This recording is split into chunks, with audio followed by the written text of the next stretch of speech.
Hey everybody, I'm Rick Ryder of the Ryder VoiceWorks Vocal Studio.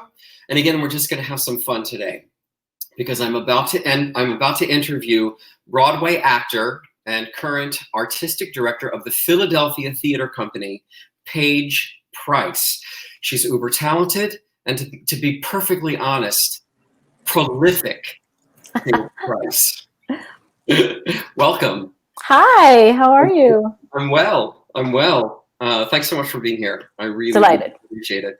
This is going to be a great addition to my blog and newsletter. Thank you. Out nicely. So I'm going to continue. I'm going to put you through reading your own bio. To walk down memory lane. Go ahead. Because there really needs to be context to this, and this is it.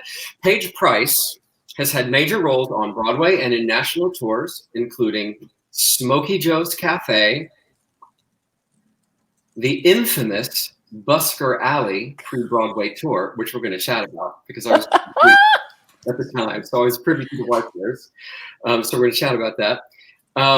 Beauty and the Beast. Fun fact, it was the first Disney theatrical show on Broadway. A Chorus Line and 42nd Street, just to name a few. So obviously you're a dancer. She's worked everywhere regionally and on film and I'm just picking a few again, All the Right Moves, He Said, She Said, The New Kids, and on television, and again, I'm just picking a few, Ed and Newhart. And again, truly just to name a few. And Paige is a graduate at NYU Tisch, where I happen to teach, and where Leslie Renner, our tech person who's putting these lovely pictures up on the screen, also graduated. And if that was it, that would really be something.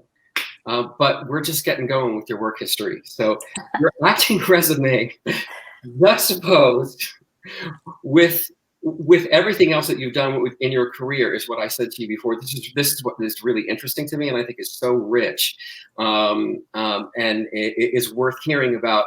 It is mixing these two things, and that's really why I wanted to interview and find out more of your trajectory. How and when. So continuing with that, just to give a little bit more context here. After decades spent as a professional performer, Paige assumed the role of the executive artistic director of Theater Aspen in Colorado in 2007, and out of chronological order. Prior, Paige began producing projects with the Broadway League in 2001 with the critically acclaimed Broadway Under the Stars, which I love. And I've done two, I think. A free public concert in Bryant Park, which features a 30-piece Broadway orchestra conducted by my very good friend Phil Reno. Yes? Yeah. Yeah. I'll be at his house for Thanksgiving in a few weeks. Socially distanced, of course, with Matt. Of course.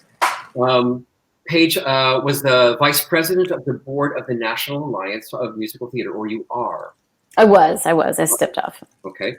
And you were a founding board member of the Theater Subdistrict Council in New York City from 2006 to 2017, which we'll talk about because I don't know what that is. Yes, we had a meeting today. I'm still on that board. It's really interesting, actually. I'll talk about that if you want. Fantastic. Yeah, I would love that. And Paige served as the first vice president of Actors Equity Association. And currently, you are the artistic director of the Philadelphia Theater Company. Let's rest. You make me sound so busy. Because you are. Yeah.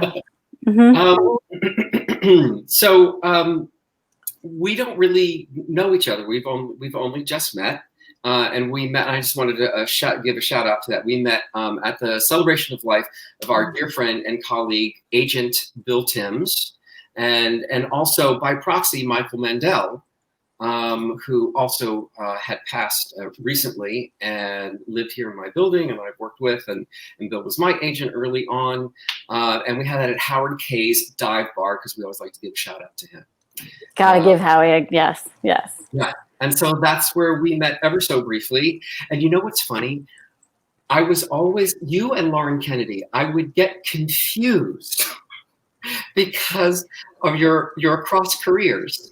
I'm like, wasn't she in Saturday Night Fever? And I mean, like earlier on in my career, when I really wasn't thinking about what was going on in Actors Equity, and I was working on Broadway, and I was like, oh, she works at Actors Equity too.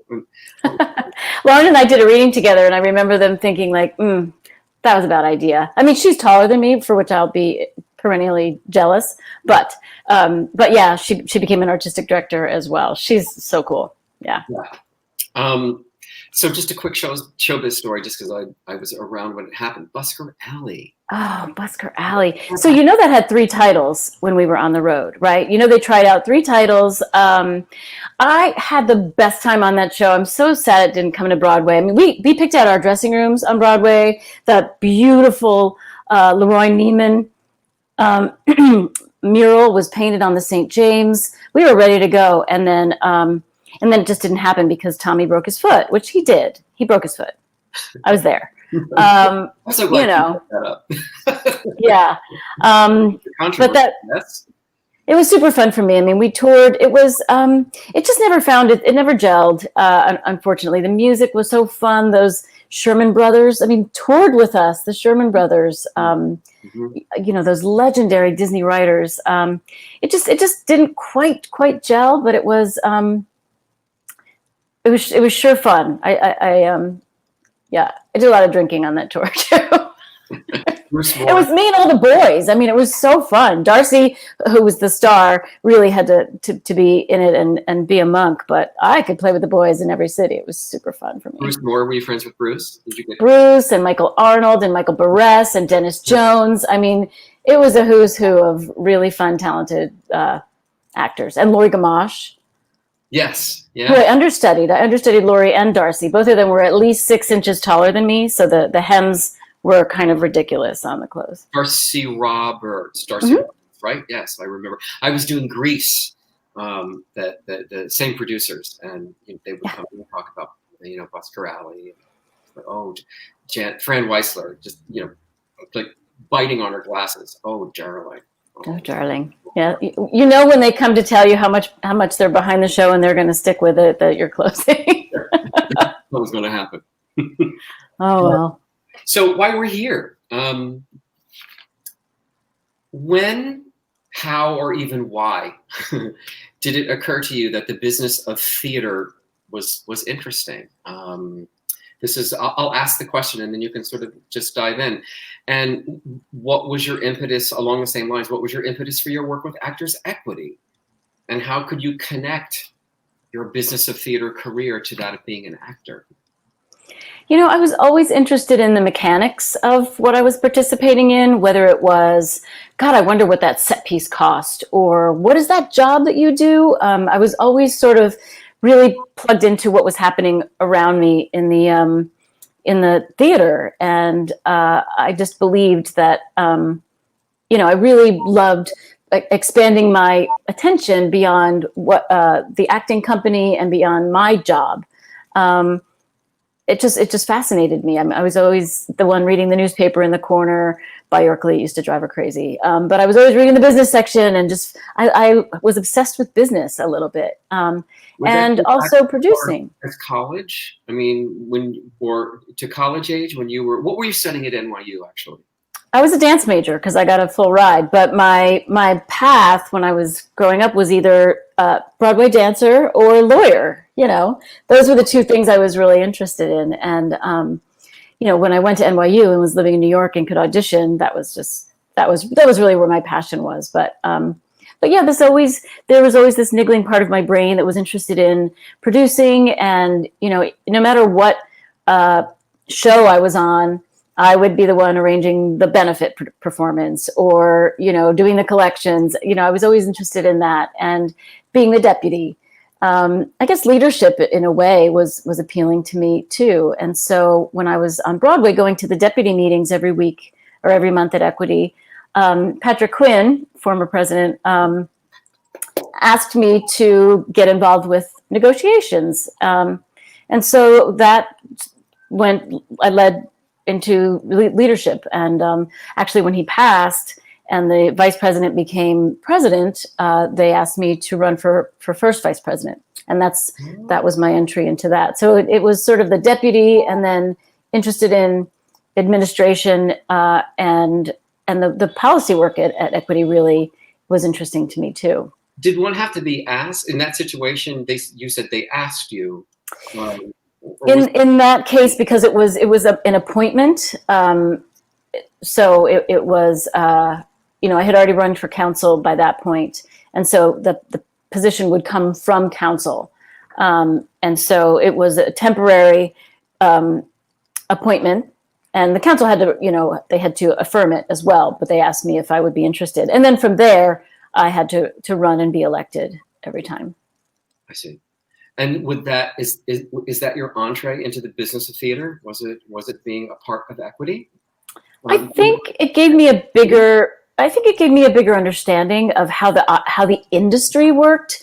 You know, when I was living in Los Angeles in my 20s, I produced a girls trio and did that kind of thing. So I booked us into rooms and across LA, and you know, I did all the settlements and the contracts and all that. But as far as the actual theater business, I learned the most at Equity, and I learned who the players were because I was in the rooms negotiating contracts with the Broadway producers, and yeah, it was an incredible education.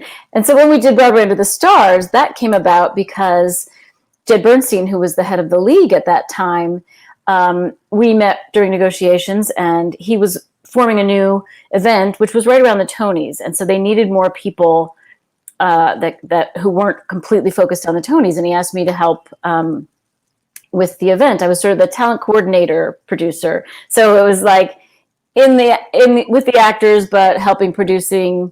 And it was a great learning experience for me as well. But, you know, I used to joke that I was probably the only person in New York who had the keys to the league and to Equity for like 2 years. Yeah, it was cool. The keys. Literal keys. Uh-oh. So this just made me think, so you graduated from NYU. Did you go right to Los Angeles? I did not graduate. I didn't finish at NYU. I booked a movie that's when I booked All the Right Moves. I was in school. And so I left school to do that. And then I went to LA to do the looping on it. And I came back to New York, but then very soon after I went back to Los Angeles, and I went to Santa Monica College. I kept trying, every time I matriculated in school, I got a job. So that became a good MO for me. So I lived in LA until 89, I think. Holy, age myself. I'm 56 right now. That's amazing. Oh my God, how did that happen? Just so no one has to do the math. I'll help you there. But yeah, in 89, I went to Vegas and got my Equity card doing 42nd Street. And then I came back east after that. Oh, interesting. Yeah, LA was super fun, but. So once back east, as I'm doing this chronologically, then the Broadway League, the Broadway League came up shortly after that. No, that was much later. After I got back to New York, I actually went to Germany to do 42nd Street, because once you do that show, you do it everywhere, which was really great fun. And then I came back and dug in, got an apartment, got my survival job at Ralph Lauren, and soon thereafter I booked my first national tour, which was Chorus Line. And what year was that? That was 91. Okay. All right. And I was, of course, yeah, much later. Yeah, 91, and then from there it was Beauty and the Beast, and then I had a really good run. Yeah, you did. You had a really good run. Super fun. So were you primarily then an actor through the 90s when you came back to New York throughout that decade? Yep. That was it. That was it until after Saturday Night Fever. In fact, after I got hurt in Saturday Night Fever, and then after that, I started thinking about producing, and then we did all the Broadway Under the Stars. In fact, the very first meeting for Broadway Under the Stars was 9/11. Jed and I and John Carafa were meeting in the Edison, and we were having an early breakfast, and the owner of the Edison came over and said, a plane hit. We said, oh, wow, that's terrible. Went back to our meeting. Then he came over and said, another plane hit. And then it was like, okay, meeting over. And I spent the day at the League sort of watching Jed orchestrate all the conversations that it was kind of a fly on the wall moment that was, I'll never forget what that was like when he was talking to the mayor and all the theater owners. And it was wild. But we were actually meeting about Broadway Under the Stars that morning. So were those, so back, that's really interesting. Those had to be like one-by-one phone calls to theater owners. And was it a progression of information, or was it, we're absolutely not performing tonight, where the show must go on? There must have been a genesis as things were on. A lot of it was just finding out what happened. People weren't sure what happened, because then you'll remember we heard about the Pentagon, and then we heard about what happened in Pennsylvania. And really the mayor was driving that bus. So it was about communication, and it was fascinating. I was rehearsing the 20th anniversary Dreamgirls concert for the Actors Fund. Mm-hmm. That happened. And the first thing after our first, what I remember about that, of course, besides that day, but coming back to our first rehearsal, because we were already rehearsing. So it was, are we going to do this? And how do we even start that first rehearsal? Right. I remember it so well. We were rehearsing at the Actors Fund. So that's the beginning of Broadway at the Start. What did you do other kinds of things for the Broadway League besides taking a hand in producing theater under Broadway and the Stars? Yeah, we did loads of events after that. We did, then we created an event called New York Loves America. And it was because of 9/11. It was a tourism-based effort. And me and Sandy Duncan and Michael, Michael, one of the goons in Guys and Dolls. Oh, goodness. Michael Mulhern, and Keith Byron Kirk and Ruthie Henschel and Phil Reno. We toured the country. We did 14 cities in 16 days, and we did free Broadway concerts. And we met a fancy person in every city. So it was either a governmental leader, like the Rick Perry in Austin. We went to iconic locations in every city, and we gave away. We gave each of those government heads a fire helmet from the Broadway fire team, which was decimated. That the entire shift was killed. So yeah, it was a concert we put together to say, come back to New York. New York loves you, and we gave away packages, and it was it was a goodwill trip, and all of these cities that we went to had donated something to New York. So when we went to Louisiana, we thanked them for the tons of gumbo that they sent to the people, the workers on the pile. It was, one thing I'll say for Jed, he likes to find the emotional hook in an event, and it was really meaningful to tour the country after that, because there was a lot of affection for New York at that time. Yeah, absolutely. Yeah, I remember that so very clearly. What when was your first artistic director position? Was at Theater Aspen, correct? Mm-hmm. And how did that transpire? Again, out of the blue, like so many things in my career. I was there doing the last 5 years with Hadley Fraser, and they were looking for a new artistic director. And I said, "Oh God, I know a ton of people. Who are you looking for?" And they asked me for some help. And the short story is that they offered me the job, which I did not think I was qualified for. I didn't really know what that job was, but it was. It turned out to be something I loved doing, and I figured I would, if I sucked at it, I would know really fast. And they taught me. I just learned a lot. I had a lot of people to call and find out and get help from. So I was there for 10 years.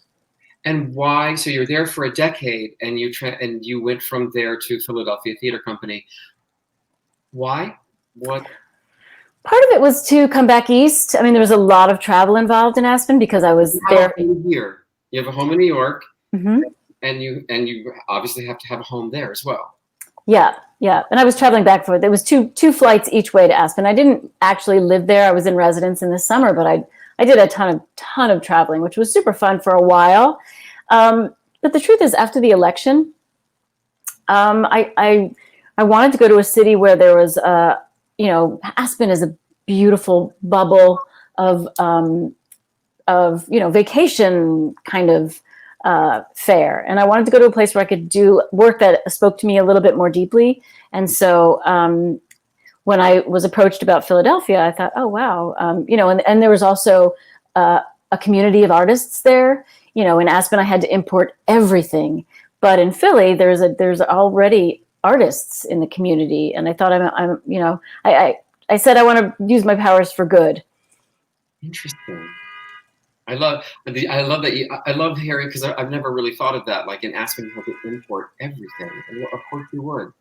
And Philadelphia's a theater town. There's a lot of theater there. It was close to home. I mean, I grew up in New Jersey, so I felt like it was closer to my people. Where in Jersey? Middlesex. It's in central Jersey. I have a place in Asbury Park. Oh yeah. So South Jersey's kind of Bruce. Yeah, I love it there. I love it. Yeah. That kind of covers everything I wanted to cover, and we're at time. Thank you again so much for being here. Thanks for having me. Yeah. I actually have one last question. Yeah. Did you filter an acting career through your artistic director positions? Were you also performing ever? I stopped performing, although I did get an offer to do Sex with Strangers. So after 8 years not really performing, I had to take my clothes off. Welcome back. A naked two-hander. Welcome back. So I came back and did it, and it was a transformative experience. I was like, oh, I think I learned how to do this now. But yeah, it was really fun. But I just feel so lucky. I've had so many great experiences, and I think I just followed the say yes to everything model, where even if it was the wrong thing, you learned something and you moved on to the next thing from there. So I always believed in just saying yes to everything. The say yes to everything model. I love that. That's a great way to end.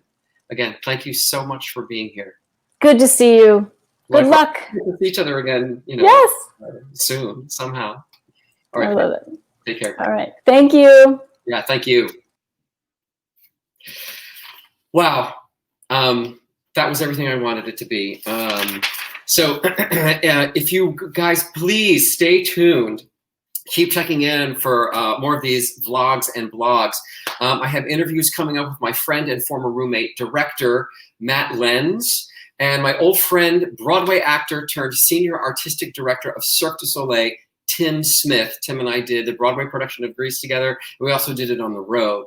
And I've got blogs coming in from the golden-throated and wonderful actor Catherine Porter, Broadway actor and voice student of mine, Celicia Thomas, who was last on Broadway in Carole King, the Carole King musical, voice student and yoga and wellness expert, Sarah Gerard, and the artistic director of the Maltz Jupiter Theater, Andrew Cato, and many, many more to come, as they say.